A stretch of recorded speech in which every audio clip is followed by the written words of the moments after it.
When my husband died, my daughter-in-law and her lawyers made sure I'd end up broke. Pack your things and go live on the street. As I was picking food from the trash, a mysterious woman asked, "Excuse me, are you Inez?" When I said it, she continued, "Your arranged brother in New York just passed away. He left you his mansion, his Aston Martin, and his $47 million estate, but with one condition. I'm glad to have you here. Follow my story until the end, and comment the city you're watching from, so I can see how far my story has reached." Months. That's how long it took for my world to completely collapse after Harold's funeral. I never imagined that the woman I welcomed into our family with open arms would be the one to destroy everything I had left. Milani seemed like such a sweet girl when my son David brought her home 3 years ago.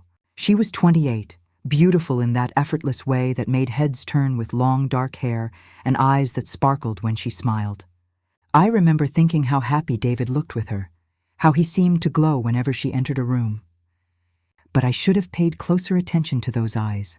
Behind the sparkle was something cold, calculating, something I was too naive to recognize.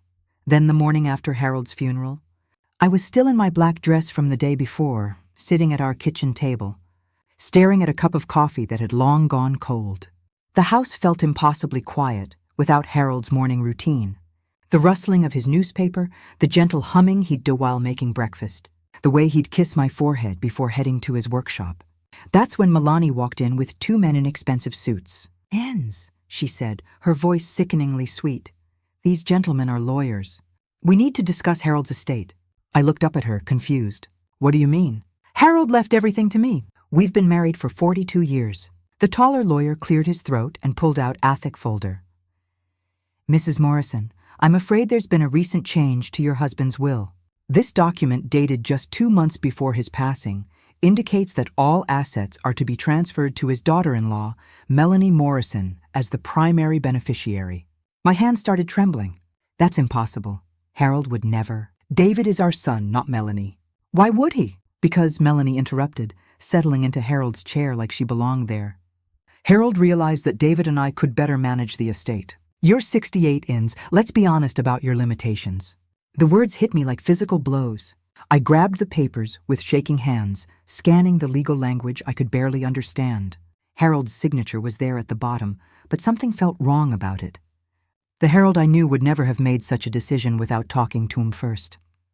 "Where's David?" I asked, my voice barely a whisper. "Does he know about this?" Milani's smile widened, but it never reached her eyes. "David agrees completely. He's actually the one who suggested his father make these arrangements. He was concerned about your ability to handle such significant financial responsibilities."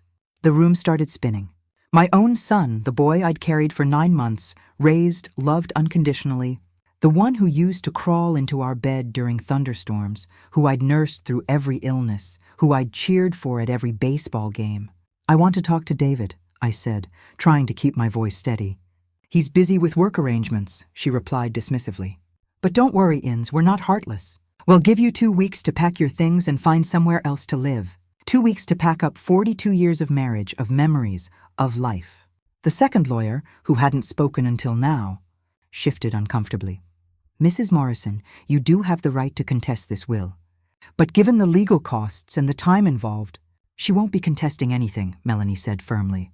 "Will you, Inez?" I stared at this woman who had somehow stolen my entire life in the span of 10 minutes. The house Harold and I had bought as newlyweds, where we'd raised David, where we'd planned to grow old together, gone. The savings account we'd built penny by penny over 4 decades, gone. The car Harold had surprised me with for our 40th anniversary, gone. Everything gone. "Packlight," Milani added as the lawyers gathered their papers. "The Salvation Army will pick up the furniture next week." After they left, I sat alone in what was no longer my kitchen, surrounded by the ghosts of the life I'd just lost. I called David's number with trembling fingers, but it went straight to voicemail. I tried again and again. By the 5th attempt, automated message informed me that my number had been blocked. My own son had blocked my number. That night, I packed a single suitcase with my most essential belongings. I couldn't bring myself to sort through 42 years of photographs, keepsakes, and memories. How do you choose which pieces of your life are worth saving when you can only take what fits in one bag? The next morning, Milani was waiting in the kitchen again. this time wearing one of my good dresses, a blue one Harold had bought me for our anniversary last year. "Time's up, Inez," she said, not looking up from the newspaper. "My husband's newspaper at my kitchen table." "It's only been one day," I protested weakly. She shrugged. "I've decided to redecorate sooner than planned. The movers will be here this afternoon." I picked up my suitcase and walked toward the door, each step feeling like I was leaving pieces of my soul behind. At the threshold, I turned back one last time. "Milani," I said quietly, "why are you doing this? What did I ever do to you?" For just a moment, her mask slipped, and I saw something ugly and triumphant in her expression. "You existed," she said simply. "And now you don't. Not in David's life anyway." The door closed behind me with a finality that echoed through my bones. I spent that first night in my car in the Walmart parking lot, crying until I had no tears left. By the end of the first week, my small savings, what little Milani hadn't already claimed, was gone on cheap motel rooms and fast food. That's how I ended up digging through dumpsters behind restaurants, looking for day-old bread or half-eaten sandwiches that might still be safe to eat. Me, Inez Morrison, who had hosted dinner parties and charity fundraisers, who had been president of the Church Women's Auxiliary, who had never missed a payment on anything in her life. The worst part wasn't the hunger or the cold or even the humiliation. It was the silence. No one called to check on me. No neighbors wondered where I'd gone. It was as if I'd simply vanished from the world, leaving no trace that I'd ever existed at all. But I was about to discover that sometimes, just when you think you've lost everything, the universe has other plans. 3 weeks into my new reality, I was crouched behind Tony's Italian restaurant, carefully checking the contents of their dumpster for anything salvageable when I heard heels clicking on the pavement behind me. "Excuse me, are you in Morrison?" I froze, a half-eaten breadstick clutched in my dirty fingers. Slowly, I turned around to see a woman in her 50s standing there, impeccably dressed in a charcoal gray business suit. Everything about her screamed money, from her perfectly styled silver hair to her Italian leather handbag. Shame burned through me like acid. To be seen like this, reduced to scavenging for food scraps by someone who clearly belonged to the world I'd once inhabited. Yes, I stammered, trying to wipe my hands clean on my wrinkled cardigan. The woman's expression softened with what looked like genuine compassion, not the pity I'd grown accustomed to seeing in people's faces. "My name is Margaret Whitfield. I'm an attorney from New York. I've been looking for you for quite some time." "New York?" The word hit me like a punch to the stomach. I hadn't thought about New York or about him in 30 years. "I'm sorry," I said, backing away slightly. "I think you have the wrong person. You're Inez Morrison née Patterson, born in Buffalo, New York on March 15th, 1956. Your brother was Marcus Patterson." My legs nearly gave out. Marcus, the name I'd tried so hard to forget, along with everything else from that life, was a whispered. Margaret's face grew solemn. "I'm very sorry to tell you this, but Marcus passed away 2 months ago. Heart attack. It was very sudden.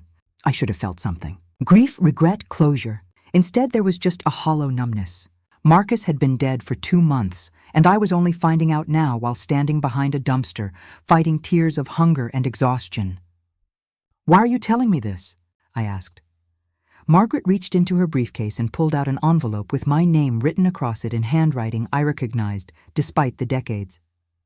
Marcus had always had terrible penmanship, one of the many things we'd argued about when we were kids, because he left you everything in his estate, his properties, his investments, everything. I stared at her, convinced I was hallucinating from hunger. "That's not possible. Marcus and we haven't spoken in 30 years. He hated me." "Perhaps you should read his letter before you decide what he felt," Margaret said gently, holding out the envelope. With trembling hands, I took it and tore it open. The letter was written on expensive stationery, but the words were pure Marcus, direct, no nonsense, and brutally honest. "Inez, if you're reading this, then I'm dead. And Margaret found you. I hope she found you well. But knowing your stubborn pride, you probably didn't reach out when you needed help. Even after Harold died. Yes, I knew about Harold's death. I've been keeping tabs on you for years, though you never knew it. I know about David, about his wife, about what they did to you. I know you're probably homeless right now, too proud to ask anyone for help, just like Dad always said you'd be. I was wrong 30 years ago. Inez about the money. Wrong about Mom and Dad's will. Wrong about you.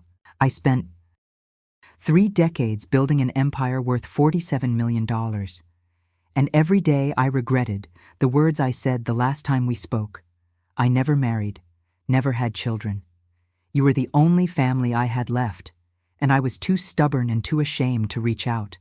But I can do this one thing right. Everything is yours now. The penthouse on Fifth Avenue, the house in the Hamptons, the art collection, the cars, all of it. But there's one condition. You have to live in the main residence for 1 full year before you can sell any of the properties. I know how you are. You'll want to sell everything immediately and live modestly, somewhere quiet. But I want you to experience what it feels like to have security again, to have a place in the world that no one can take from you. Margaret will explain the details, but know this. David and his wife have no legal claim to any of this. I made sure of that. I'm sorry, Inez, for everything. I hope this makes up for some of the pain I caused. Your brother, Marcus. I read the letter 3 times before the words started to make sense. $47 million, properties, security, a home that couldn't be stolen from me. This is real? I asked Margaret, my voice cracking. She nodded. The penthouse alone is worth $12 million. The Hampton house is another $8 million. Plus, there are various investments, art pieces, and a 1967 Aston Martin DB6 that he was particularly proud of. I tried to process the numbers, but they seemed impossible. Yesterday, I'd been grateful for a half-eaten hamburger. Now someone was telling me I was worth more money than I could even comprehend. The condition he mentioned, I said slowly, about living there for a year. It's legally binding, Margaret explained. You must establish residence in the Fifth Avenue penthouse and live there for 365 consecutive days. If you fail to meet this requirement, the estate transfers to various charities he designated a year, 12 months of stability, of not wondering where my next meal would come from or where I'd sleep. It seemed too good to be true. What about David and Milani? Do they know about this? Margaret's expression hardened slightly. Not yet, but Marcus was very specific about his wishes regarding them. He left detailed instructions about how certain information should be shared when the time is right. Something in her tone suggested there was more to this story, something she wasn't ready to reveal yet. But I was too overwhelmed to press for details. When can I? I started, then stopped, hardly daring to hope. Today, if you'd like. I have a car waiting. We can drive to New York this afternoon, and you can see your new home tonight. I looked down at my torn clothing, my dirty fingernails, the way I smelled of garbage and desperation. I can't go anywhere looking like this, Margaret smiled. The first, genuine warmth I'd seen from another human being in months. The penthouse has a full wardrobe in your size. Marcus had his assistant shop for clothes based on photos from Harold's funeral. He thought of everything. As we walked toward her sleek black Mercedes, I couldn't help but think about Milani probably, lounging in what used to be my living room, wearing my clothes, sleeping in my bed. She thought she'd won. She thought she'd erased me completely. She had no idea what was coming. But even as excitement began to build in my chest for the first time in months, I couldn't shake the feeling that Marcus had left me more than just money and property. His letter had hinted at knowledge, at information about David and Milani that I didn't yet understand. As Margaret started the engine and we pulled away from their restaurant, where I'd been scavenging for scraps just an hour ago, I realized my old life wasn't just ending. It was about to be reborn in ways I couldn't even imagine. The penthouse took my breath away. Floor-to-ceiling windows offered a panoramic view of Central Park, and every piece of furniture looked like it belonged in a museum. Marcus had done well. For himself, better than I'd ever imagined when we were kids sharing a cramped bedroom in Buffalo. Margaret gave me a tour, showing me the master suite with its walk-in closet full of clothes in my exact size, the gourmet kitchen I'd probably never use, and the library lined with first-edition books. But it was the study that made me pause.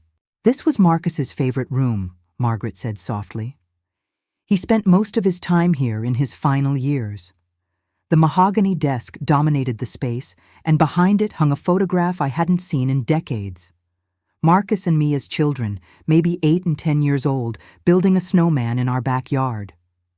We were both grinning, our faces red from the cold, looking like the best friends we used to be before everything went wrong. "He kept that picture on his desk," Margaret said, noticing my stare. "He looked at it every day." After Margaret left, promising to return in the morning to handle paperwork, I found myself alone in more luxury than I'd ever experienced. I should have been happy, grateful, relieved. Instead, I felt lost. The penthouse was beautiful, but sterile, like a hotel room that would never feel like home.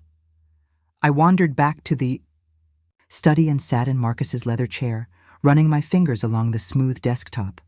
That's when I noticed it.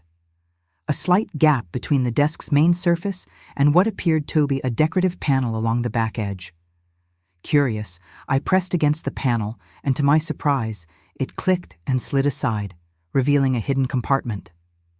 Inside was a manila folder marked Milani Morrison investigation report in Marcus's familiar handwriting. My heart started racing as I opened it. The first page was a professional investigator's report dated 6 months before Harold's death. The second page made my blood run cold. Subject: Milani Morrison, née Rodriguez, previous name Milani Santos, known aliases Maria Santos, Milan Rodriguez. Background: subject has been married twice previously under different names. First marriage to Roberto Santos, 2015 to 2017, ended when subject disappeared with joint bank account funds totaling $87,000. Second marriage to James Mitchell, 2018 to 2020, ended similarly with subject gaining access to life insurance payout of $150,000 after Mitchell's suspicious death in car accident. I had to stop reading and take several deep breaths. This couldn't be real. David had married a woman who might have killed her previous husband. I forced myself to continue reading. Current situation subject appears to be following established pattern. With current husband, David Morrison has been gradually isolating him from family and friends while gaining access to financial accounts. Of particular concern is subject's recent consultation with probate attorney regarding acceleration of inheritance proceedings for David's father, Harold Morrison. The words swam before my eyes. Acceleration of inheritance proceedings. Months before Harold died. My hands shaking, I flipped to the next section, which contained photocopied documents I recognized, Harold's will, but not the version the lawyers had shown me. This was dated 3 years earlier, and it left everything to me, just as I'd always believed. Attached was a note in Marcus's handwriting. Original will obtained from Harold's personal attorney. Harold never changed his will. Milani forged the document using a sample of his signature from a birthday card. I sat back in the chair, my mind reeling. Milani hadn't just stolen my inheritance. She'd forged legal documents to do it. And Marcus had known. He'd been investigating her for months before Harold's death. But why hadn't he warned me? Why hadn't he told Harold? I found the answer in the next section of the file. It was a series of photographs taken with a long-range camera lens showing Milani meeting with a man I didn't recognize outside a coffee shop. The timestamp showed they were taken just 2 weeks before Harold's heart attack. The final page was another note from Marcus Inez. "If you're reading this, then everything happened as I feared it would. I tried to warn Harold, but Milani had already poisoned him against me. She told him I was trying to interfere in their marriage out of jealousy. Harold wouldn't listen. I couldn't save Harold, but I could save you. Everything you need to expose her is in this file, but be careful. She's more dangerous than you know, more dangerous than I knew." The words echoed in my mind as I closed the file and looked around the luxurious study. Marcus had been watching, investigating, preparing for this moment. Even as I was living obliviously in my comfortable little world, trusting the wrong people, I spent the rest of the night going through the hidden compartment, finding more files, more evidence. There were bank records showing suspicious transfers from Harold's account in the weeks before his death. There were medical records that Marcus had somehow obtained, showing Harold had been prescribed a new heart medication Justone month before he died.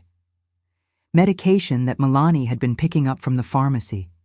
Most damning of all was a recording device no bigger than a pen with a note attached. Audio from David and Milani's kitchen recorded 3 days after Harold's funeral. With trembling fingers, I pressed play. Milani's voice filled the room crystal clear and absolutely chilling. I can't believe how easy it was. The old man never suspected a thing. And now his stupid wife is homeless, and David doesn't even care. Amon's voice, David's voice, my son's voice, responded with a laugh. You're brilliant, baby. Getting rid of his mother was the best thing we ever did. Now there's no one left to interfere with our plans. The next step is getting you named as Harold's heir instead of her, Milani continued. My lawyer says it should be simple enough to prove she's mentally incompetent. A few medical reports, some testimony from neighbors about her erratic behavior. What if she fights it? She won't. She's too broken now. Besides, who's going to help her? She has no friends, no family. Except that crazy brother in New York, and he hates her. The cruel laughter that followed made my stomach turn. This was my son, my baby, talking about destroying me like I was nothing more than an obstacle to be removed. I turned off the recording and sat in the dark study, tears streaming down my face. Not tears of sadness this time, but tears of rage. They thought Marcus hated me. They thought I was alone, defenseless, forgotten. They were wrong. I looked up at the photograph of Marcus and me as children. And for the first time since his death, I felt close to my brother again. He'd spent his final months protecting me in the only way he could, gathering the weapons I'd need to fight back. Melanie had made one crucial mistake. She'd assumed that making me homeless and friendless meant I was powerless. But she'd forgotten something important. I wasn't just Harold's widow anymore. I was Marcus Patterson's sister. And Marcus Patterson had been very, very rich. More importantly, Marcus Patterson had been very, very thorough. As I carefully returned the files to their hiding place, I began to form a plan. Milani wanted to play games with forged documents and false evidence. She wanted to paint me as a crazy old woman who couldn't be trusted. Fine. Let her think she was winning. Let her get comfortable in her stolen life, because tomorrow I was going to start fighting back, and I had something she didn't expect. The truth, backed by $47 million and a dead brother who'd thought of everything. The war wasn't over. It was just beginning. The next morning, Margaret arrived at 9 sharp, carrying a briefcase and wearing an expression that told me she knew exactly what I'd discovered the night before. You found the files, she said without preamble as I led her to the study. You knew they were there.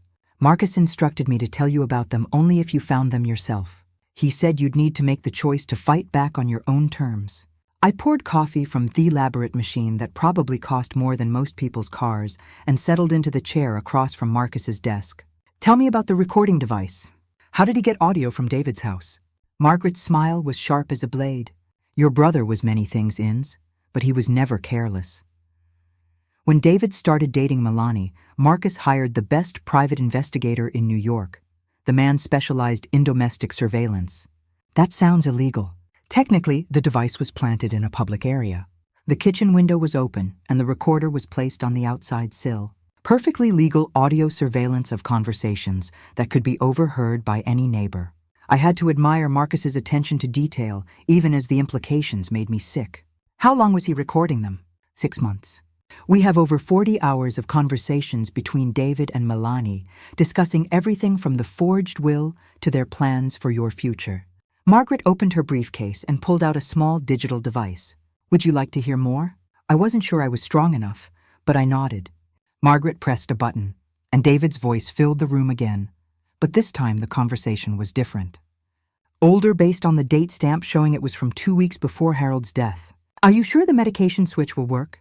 David's voice sounded nervous. Baby, trust me, I've done this before. The digitalis will interact with his new heart medication and trigger an arrhythmia. It'll look like a natural heart attack. No one will question it. My coffee cup slipped from my numb fingers, shattering on the hardwood floor. Digitalis. I knew that name from my years as a nurse before I married Harold. It was derived from foxglove plants and could be deadly in the wrong doses. She killed him, I whispered. Margaret nodded grimly. The autopsy showed elevated levels of digitalis in Harold's system, but the coroner assumed it was from legitimate medication. It wasn't until Marcus's investigator cross-referenced Harold's prescriptions that we realized what had happened. And David knew. My son knew she was going to murder his father. The next recording was even worse. It was dated the day after Harold's funeral. Phase 1 complete. Milani's voice was triumphant. The old man is dead, and his pathetic wife thinks it was natural. Now we move to Phase 2. Getting the inheritance.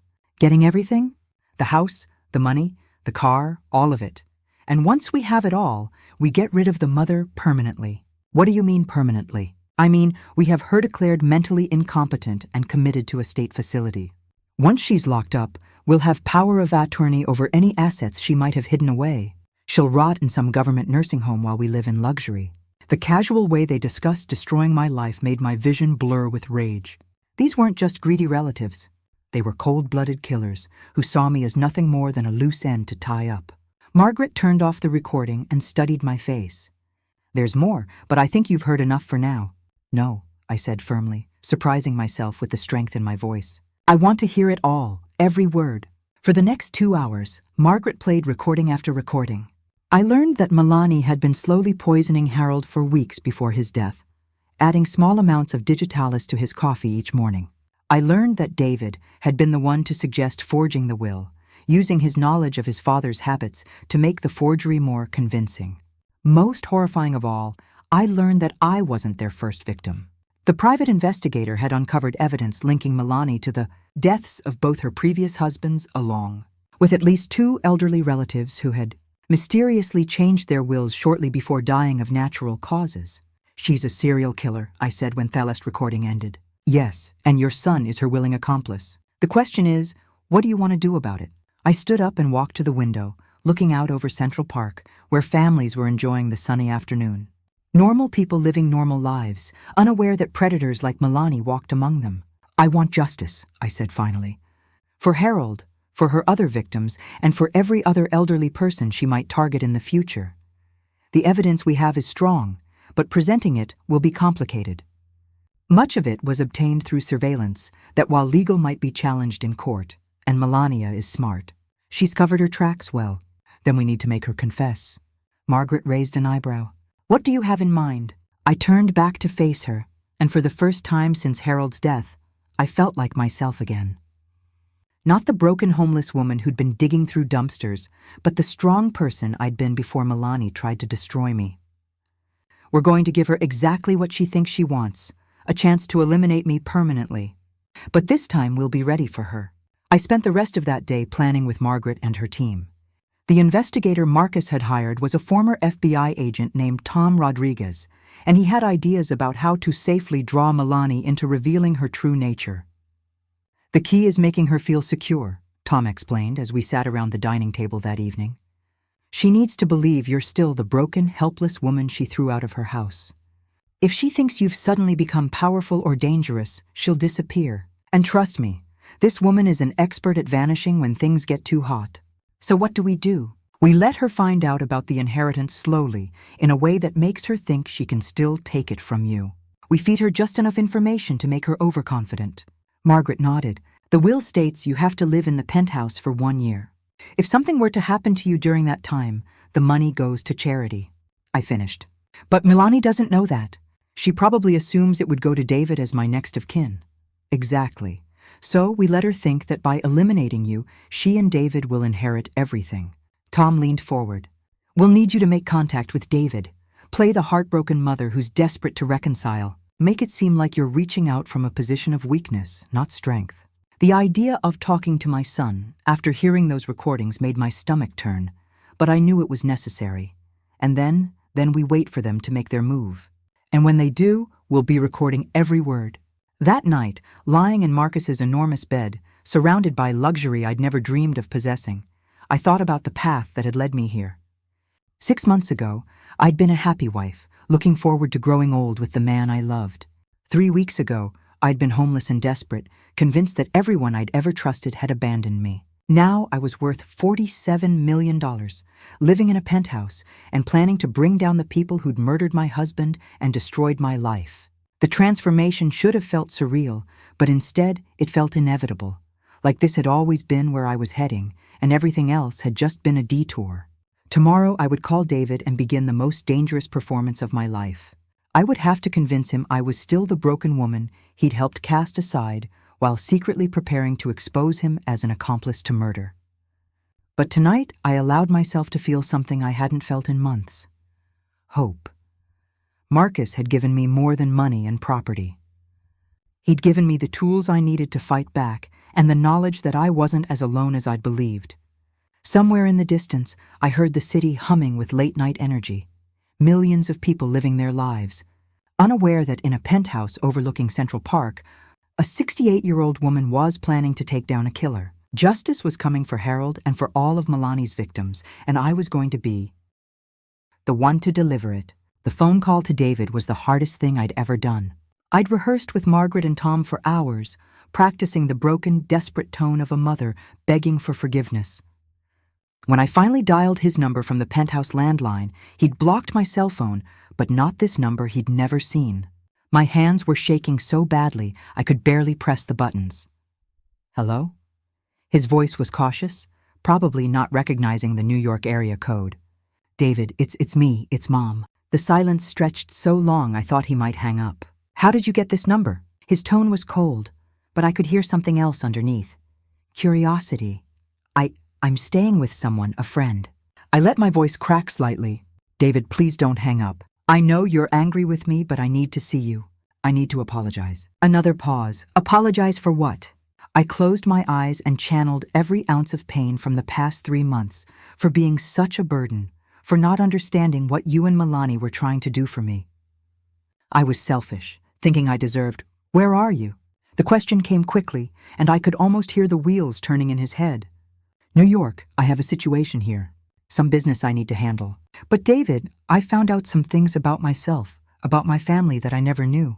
Things that might affect you too. The bait was dangling now. I had to wait to see if he'd bite. What kind of things? I'd rather explain in person. Could you and Milani come visit me just for a day? I know I don't deserve your forgiveness, but I'm hoping we can be a family again. I could hear muffled voices. David was covering the phone talking to Milani. After what felt like an eternity, he came back on the line. We can drive up this weekend, but Mom, if this is some kind of game, it's not a game, David. I just want my son back.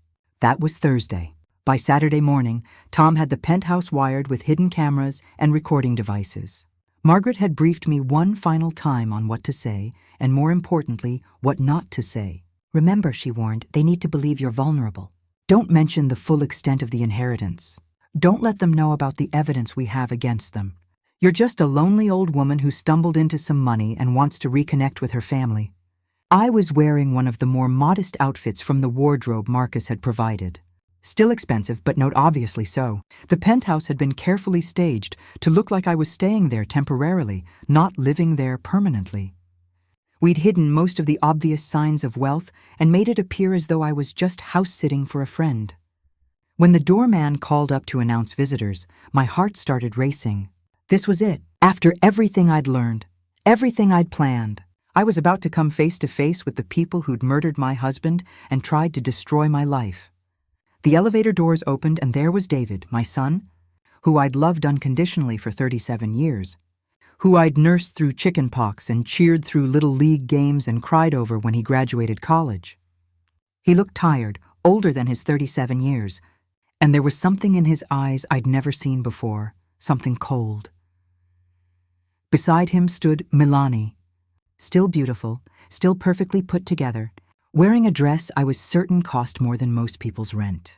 She was looking around the penthouse with barely concealed interest, and I could practically see her calculating the value of everything in sight. "Mom," David said stiffly, accepting my hug, but not returning it. "David, oh sweetheart, thank you for coming." I turned to Milani with what I hoped looked like genuine warmth. "Milani, dear, you look beautiful. I've missed you both so much." Milani's smile was as fake as her concern. "Enz, you look different, better than the last time we saw you. I've been staying here with an old friend from nursing school. She's been so kind, letting me get back on my feet." I gestured around the penthouse. "Can you believe a place like this? I feel like I'm living in a dream." David was examining the furniture, the art on the walls, the view of Central Park. This friend of yours must be doing pretty well for herself. Oh, she is. She married very well, invested wisely. She always was the smart one. I let a note of wistfulness creep into my voice. She's been helping me with some legal issues, too. Apparently, there are some assets I never knew about. Milani's head snapped toward me, her interest suddenly razor-sharp. Assets? I looked nervous like I'd said too much. It's complicated. Something about my family, my brother. The lawyers are still sorting it all out. Your brother? David frowned. You mean Uncle Marcus? I thought you two didn't speak. We didn't. But apparently he left me something in his will.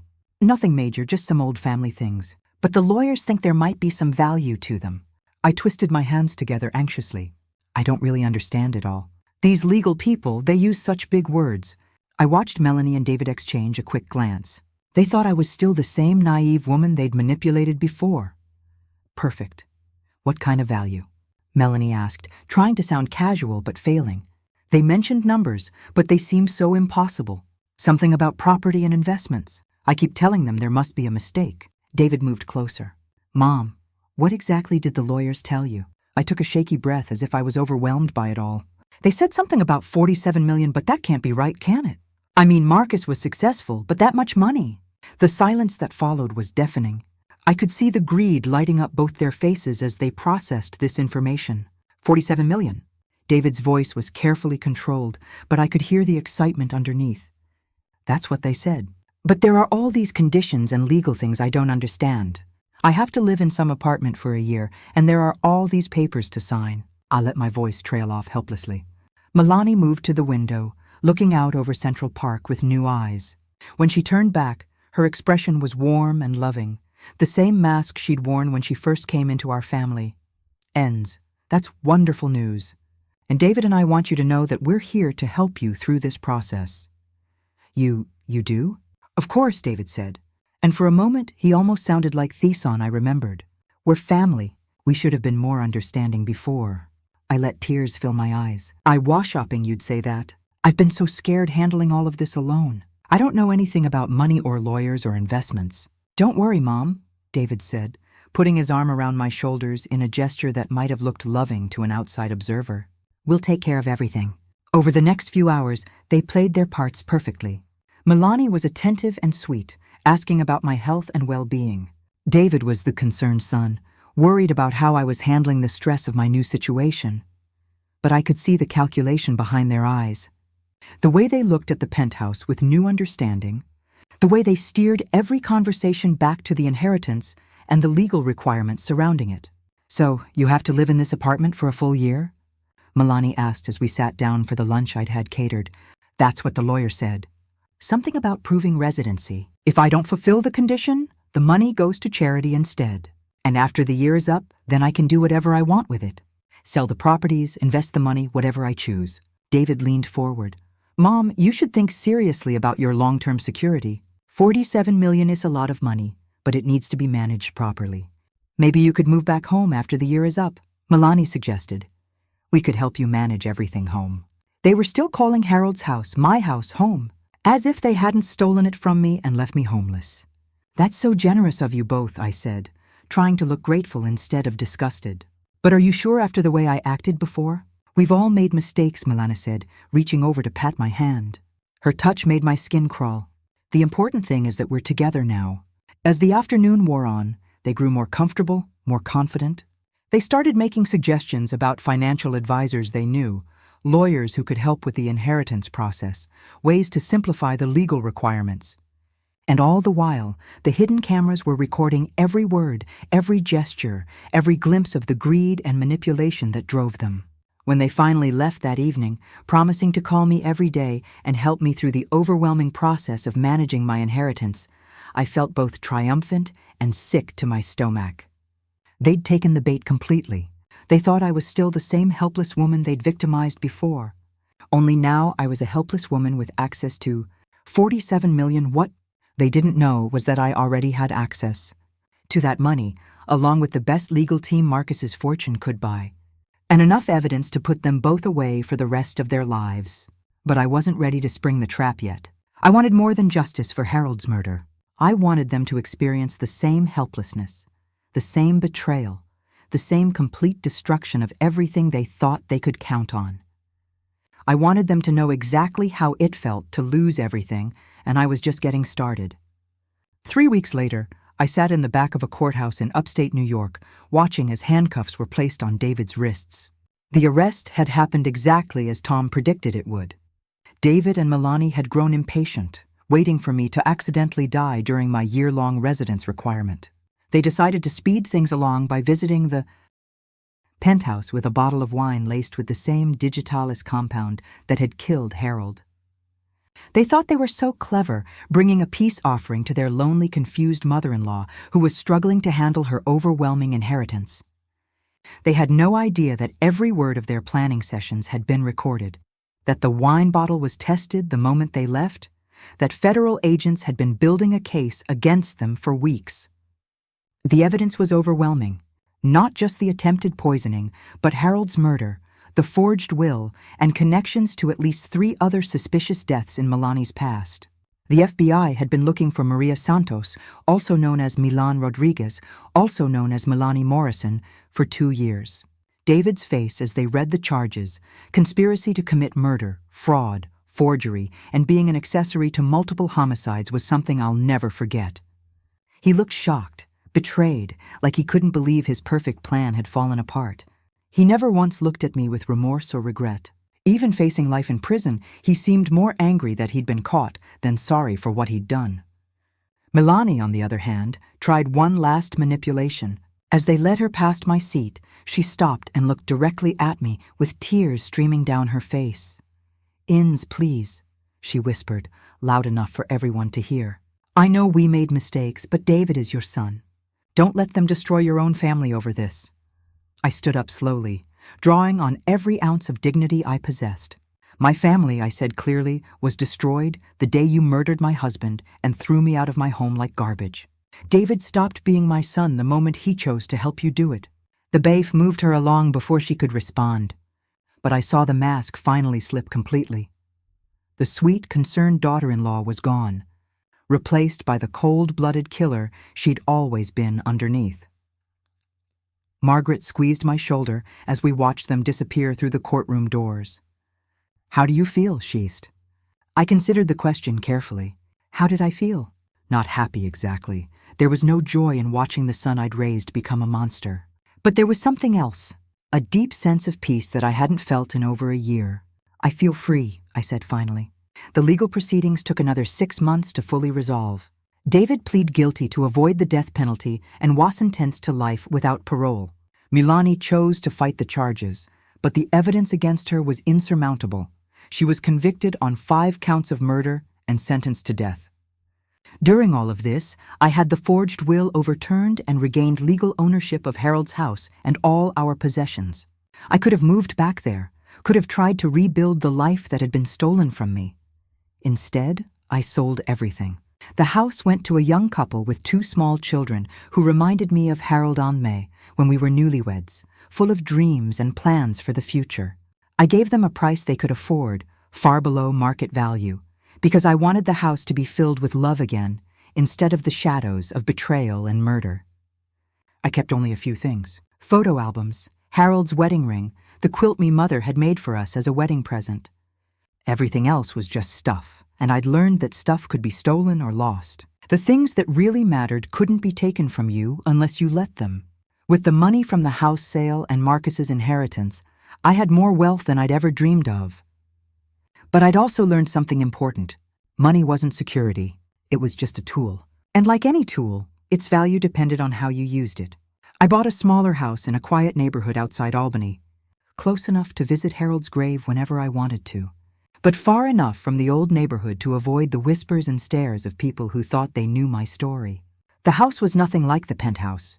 It was cozy and modest, with a garden where I could grow tomatoes and roses and a front porch where I could sit with my morning coffee and watch the world wake up.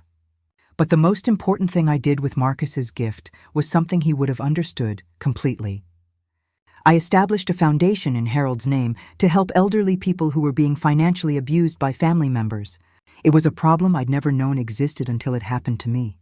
But my research revealed it was frighteningly common. Children and grandchildren, trusted relatives and caregivers, systematically stealing from the people who should have been able to depend on them most.